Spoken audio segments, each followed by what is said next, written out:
Hello and welcome to Washington Talk. I'm Eun-jang Cho. North Korea is threatening South Korea with nuclear-tipped missiles and hundreds of artillery shells. More South Koreans want to obtain a comparable nuclear deterrent.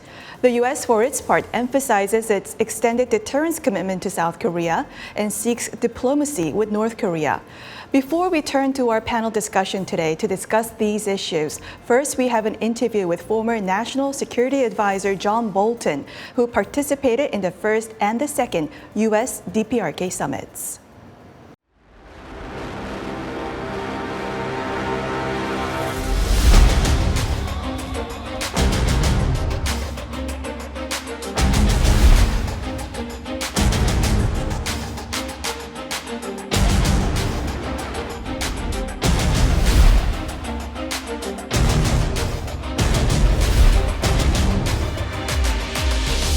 We certainly do maintain, alongside our allies in the region, a very robust indications and warning capability. My serious concern, it is further destabilizing towards the region, impacts on our allies and partners, especially Japan and the Republic of Korea.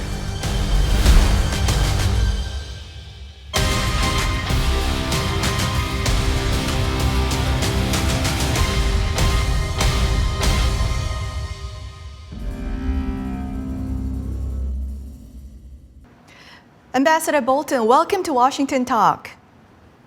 Glad to be with you. North Korea fired a record number of ballistic missiles this year, more than in 2017, the fire and fury period right before you served as the National Security Advisor. Do you see a parallel between then and now? Are we seeing a repeated pattern of provocations by North Korea? Well, I think any missile launches are certainly intended for political purposes. That's a pattern North Korea has followed for many years, but many are also tests. And so I think you always have to be careful reading too much into it. But I do think at the moment, as the world and North Korea in particular seem to have moved past COVID, I think Kim Jong-un is determined to show that he's still a major player. And I think especially to show his continued determination to reunite the Korean Peninsula under North Korea. I think the missile tests are an aspect of that. And I think the next big question is whether North Korea is planning a seventh nuclear test. North Korea, ever since the fall of the Hanoi summit, North Korea refused negotiations and focused on weapons development. Now, President Trump criticized you, quote, making a mistake of offending North Korea's leader Kim Jong-un by demanding a Libyan model and hand over all his nuclear weapons, unquote. Is President Trump's criticism fair? Well, it was President Trump's policy that he carried out in Hanoi that resulted, I think, quite correctly in no deal being made with North Korea. Let's be clear, there have been 30 years of negotiation with North Korea. North Korea has promised many times to give up its nuclear weapons program in exchange for tangible economic benefits. It gets the benefits and it never gives up its nuclear program. It's not a regime that can be trusted. I don't think diplomacy will ever result in North Korea ending its nuclear program. Some Korea watchers in both Washington and Seoul argue denuclearization of North Korea is no longer a feasible goal and that the U.S. should pursue arms control. Do you agree? No. And let's be clear, the people today who are saying we've got to give up North Korea, we'll get deliverable nuclear weapons, we should stop worrying about denuclearization, are precisely the people who for 30 years said don't do anything harsh, just negotiate with North Korea, we can solve it. Their method has proven completely useless. And now they're saying we have to accept the result that they said was unacceptable, that North Korea will get nuclear weapons. My position has not changed. It remains unacceptable for North Korea to get nuclear weapons. And by that, I mean we will not accept it. So, other than diplomacy, what options should we take at this point? Well, there are two principal options and one possible option. I think regime change in North Korea remains entirely possible. I think It's even easier in a sense with North Korea than with a country like Iran because there's no need to find a replacement for the Kim Jong-un hereditary communist dictatorship. Absorption of North Korea into South Korea would resolve the artificial division of the peninsula and put us back where we thought we would be when the peninsula was temporarily divided in 1945. As a last resort, certainly from the perspective of the United States, we will not be held to blackmail by North Korea or any other rogue state. And if to protect the United States, South Korea, Japan, and others, it were necessary to destroy North Korea's nuclear program facilities, that would be an option. Now, the possibility is to engage China and put to them that they really are responsible for North Korea's continued existence and that they alone have the unique capacity to tell North Korea to give up their nuclear weapons program. For too long, we've allowed China to act like it's kind of a neutral party on North Korea. It's not. North Korea is a surrogate for China, and Beijing needs to be held accountable for its behavior. Ambassador Bolton, has there been any closed-door discussion in the U.S. government regarding the possible regime change in North Korea? Well, certainly there have been discussions about regime change in a lot of different places over the years. You know, if you look at what's happening in Iran today, we may be seeing the beginnings of regime change there. It doesn't require outside intervention necessarily, but it does require giving support to the people inside North Korea who are not content to live under a tyranny. So you're saying certainly there was a discussion within the U.S. government regarding possible regime change in North Korea. There have been a lot of discussions about regime change in North Korea. I've participated in some of them. Others have participated in others. Nobody should be surprised at that. When you face a rogue state that seeks the most terrible weapon that we know that could be used to blackmail the people of South Korea or Japan or the United States, it would be a dereliction of duty for any government to protect its own innocent civilians from nuclear destruction to think of options. Ambassador Bolton, China and Russia is blocking further sanctions on North Korea. Former U.S. ambassador to the UN said she persuaded China and Russia that President Trump could take military actions against North Korea. China and Russia in turn agreed on 4 different sanctions resolutions. Should the U.S. pursue the same strategy at the UN at this point after North Korea's 7th nuclear test? Well, I was UN ambassador in 2005 and 2006 when the Security Council adopted the very first sanctions against North Korea. So we've seen a lot of sanctions since that point over more than 15 years, and it hasn't stopped North Korea's nuclear weapons program at all. I don't think the sanctions are being adequately enforced, but I think you have to consider what the end result is that we desire. And since I don't think North Korea will change its behavior, certainly not voluntarily through negotiation, and most likely not through the pressure of sanctions, that's why if you want to be free from the threat of North Korean nuclear weapons, then regime change has to be an option. So should we hint to China and Russia that U.S. could take some military actions against North Korea at this point? Well, I think it ought to be clear to everybody that all options are on the table with respect to North Korea.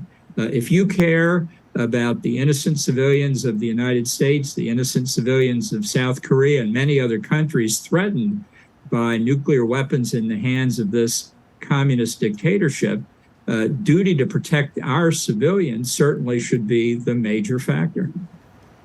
There are calls in South Korea to acquire nuclear weapons to counter nuclear threats from the North. Do you think the U.S. should consider redeploying tactical weapons to South Korea? Well, I don't see any reason why we should not consider deploying tactical weapons to South Korea. I don't favor the option of South Korea or Japan getting their own nuclear weapons. I think some people look at that as an option because they think the United States will not provide the kind of nuclear umbrella that we have since 1945 to protect these countries against threats from North Korea or increasingly threats from China.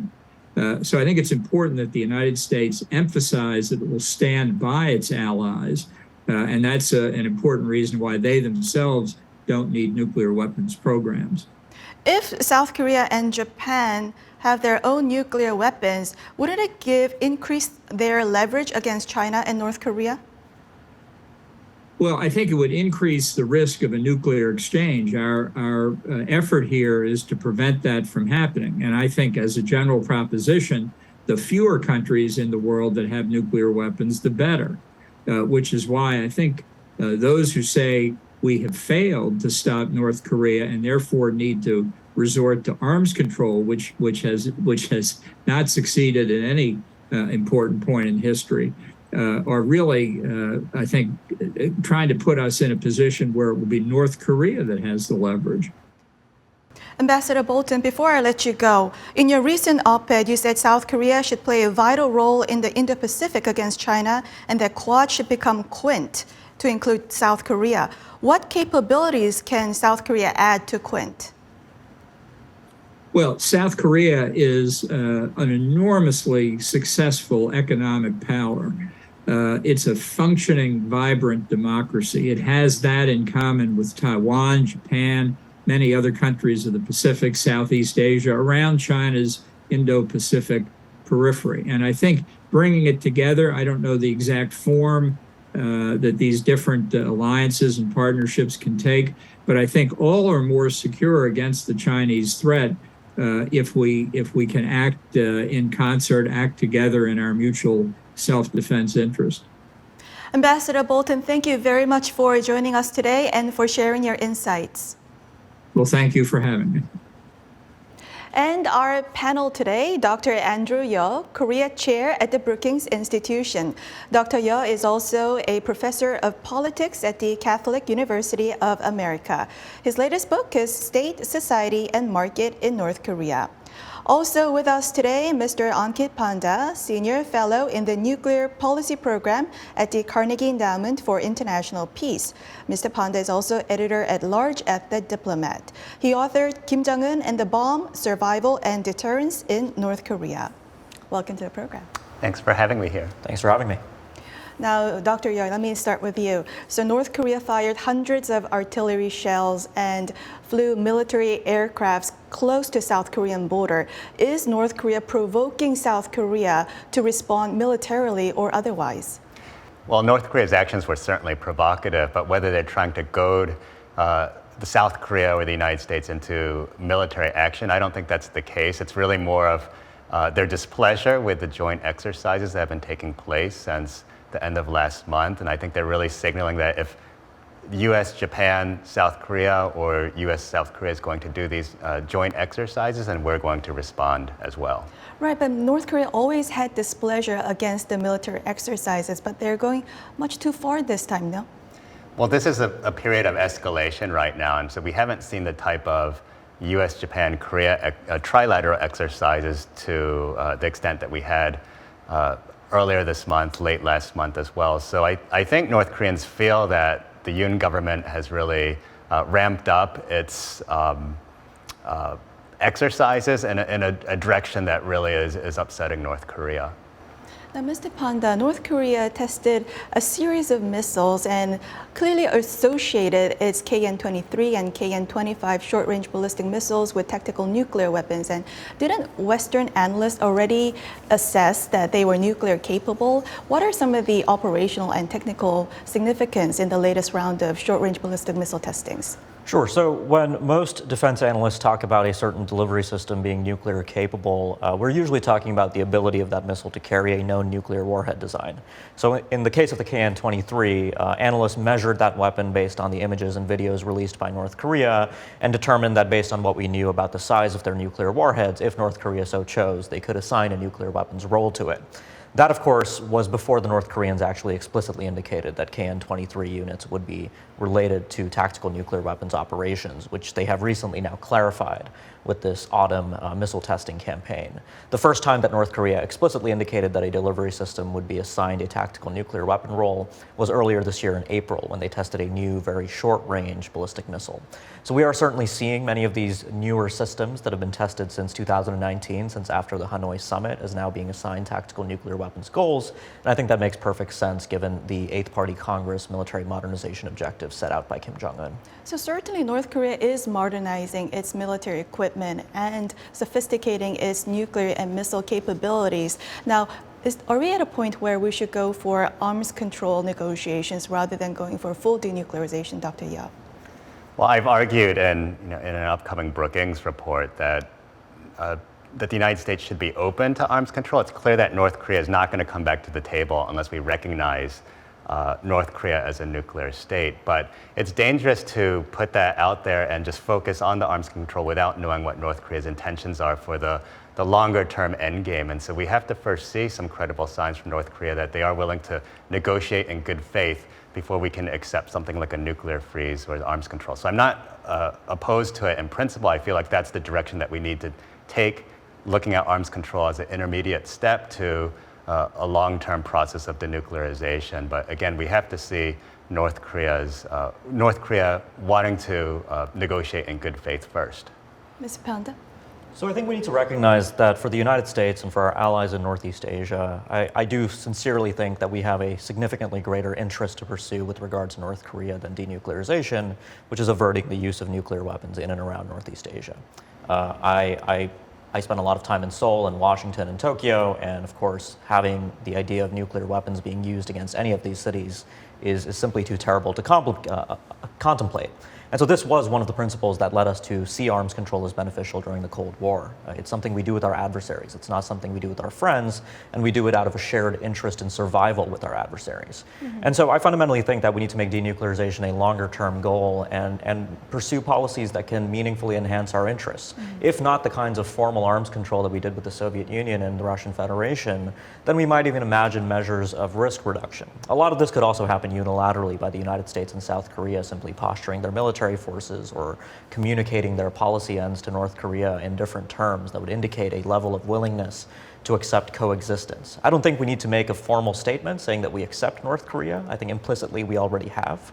And we need to build our policy based on maximizing our own interests on the peninsula, which denuclearization is not the primary interest, I think. I'm asking this because I see more of these opinions coming out in the media and in the think tanks, and that's why I was asking this. But North Korea, we've been doing these negotiations for 30 years, and Dr. Yeo talked about having good faith. How can we believe that North Korea will have good faith in this arms control negotiations this time and really go up to that final goal of denuclearization? Yeah, that's a really excellent question that many people do not have an answer to right now. But right now we're in a phase of a cycle of provocations. We're seeing an uptick in missile tests. So I actually think it's not a matter of if, but when we see a seventh nuclear test, and then we're going to have to really sit down and assess, where's North Korea heading with this? But we have to see North Korea actually, I think, opening up their country first. We have to see, they're still in the pandemic lockdown, but once that ends, we want to see, does North Korea want to reach out? Do they want to come back to talks? What are they willing to offer on their end to halt this process of cycles and provocations? So unfortunately, it means we're back to this wait and see approach. But as people like to say, we're in a land of lousy options, and so in some ways, waiting is maybe the best thing that we can do for now. Mr. Panda, didn't we negotiate with North Korea for 30 years, and all the while North Korea has been developing and sophisticating its nuclear weapons? Wouldn't that happen again? It's quite possible it would. Arms control, again, is not an act of altruism. It's something we would seek to verify. And I have done some work on the new tools that are available to verifying compliance with agreements that we might forge with North Korea. I do, however, see, I think, a substantial change in North Korea's broader strategic orientation right now. I've been actually pretty public since 2017 and even earlier that our objective needs to be some form of arms control or risk reduction. So I actually think the process that happened in Singapore and Hanoi in 2018 and 2019 could have looked very different, for instance, if we had sought to preserve North Korea's moratorium on long-range missile testing. The collapse of that moratorium has allowed them to qualitatively advance the quality of their missiles in ways that I think are damaging to our interests and the interests of our allies. And so those kinds of measures, I think, should be considered. I think they would be fairly easy to actually verify many of these things. For instance, when missile engines are tested in North Korea, we can actually verify that very easily from space, using, without any boots on the ground inside North Korea, for instance. So these types of ideas, I think, really need to be on the table as we move forward and think about really beginning the process, the long road to denuclearization, which will take a number of decades, beginning that process with verifiable risk reduction measures that could also lead to a process of arms control. I want to move to another topic of calls in South Korea to develop its indigenous nuclear weapons. What would be some of the ramifications, Dr. Yeo? Well, one of the dangers of South Korea acquiring their own nuclear capabilities is that it would trigger nuclear proliferation within the region. If South Korea has the bomb, then Japan is going to want to get that as well too. Then China may react. And then outside of the region, there are other would-be proliferators like Iran that would get the signal or message that, oh, well, we can also get the bomb as well too if South Korea is going to acquire nuclear weapons. So there is that danger. I know Ankit has other thoughts. I think we both get to the conclusion that it's actually worse for regional security, for security on the Korean Peninsula if South Korea acquires nuclear weapons. But I know that there are different motives and different intentions for having that conversation within South Korea and maybe even here in Washington, D.C. Mr. Panda, didn't the world learn to live with nuclear Israel, nuclear India, nuclear Pakistan? Wouldn't the world learn to live with nuclear South Korea in a while? Well, I mean, the three examples you cited were all outside the Non-Proliferation Treaty, which is the cornerstone of the non-proliferation regime. South Korea is a party to that treaty, a non-nuclear weapon state, in the course of which South Korea has forsworn the ability to pursue nuclear weapons in perpetuity. The treaty does include a withdrawal clause, which South Korea could choose to exercise, citing threats to its supreme national interests. North Korea, of course, is the only country to have exercised that option in 2003 when it withdrew from the NPT. Look, I mean, my view on this is actually, I come from a position where I have tremendous sympathy for the national security predicament that South Korea finds itself in. It's in a very tough neighborhood. It has a nuclear-armed adversary that explicitly threatens the first use of nuclear weapons to enhance its deterrence. But I sincerely believe in my bones that nuclear weapons would either leave many of these problems unchanged, or in many cases they would make them worse. And I don't think they would more effectively deter North Korea. We're not facing a situation on the Korean Peninsula like we did in Europe during the Cold War when the United States deployed nuclear weapons to West Germany to offset conventional military inferiorities that NATO at the time faced from the Soviet Union. On the Korean Peninsula, it's the exact opposite. We have tremendous and decisive conventional military advantages over North Korea that even North Korea's nuclear weapons would, I think, have a very difficult time fully blunting. And so deterrence can prevail on the Korean Peninsula with a non-nuclear South Korea and with no nuclear weapons south of the DMZ, in my opinion. Mm-hmm. Let's circle back and end our discussion with North Korea. So, declassified documents show that U.S. government was concerned about South Korean nuclear pursuit in the early 1970s and pressured South Korea to stop that pursuit. Now, shouldn't the United States just pressure North Korea likewise to stop its nuclear ambition?